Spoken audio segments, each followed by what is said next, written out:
Another type of person you always seem to come by in life, and not just working in retail, but especially working in retail, is someone who can only be described as the rebel, the nonconformist in high school, someone who was once thought to be emo or weird and just goes against the grain for the most part.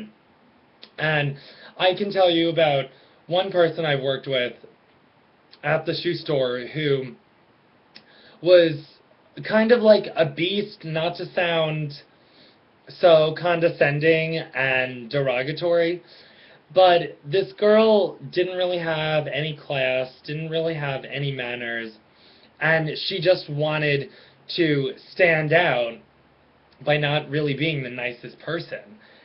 And that's what the title really means, and that's the definition of being a rebel. But when you're working in retail, and especially as a manager, and you have to coach and train all these people, and you're responsible for all these associates, it gets very tiresome dealing with someone who goes against the grain and wants to talk back to you and wants to fight you on everything when it's really just your job to tell them what to do.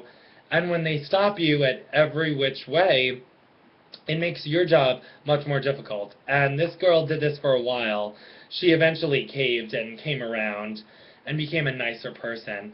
But unfortunately, because of the company she kept, she was always questionable and wasn't of good character, morals, or values like a lot of people with whom I've worked in retail.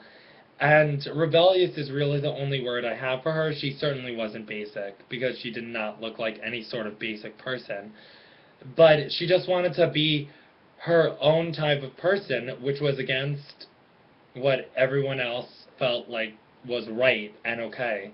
And that was her in a nutshell.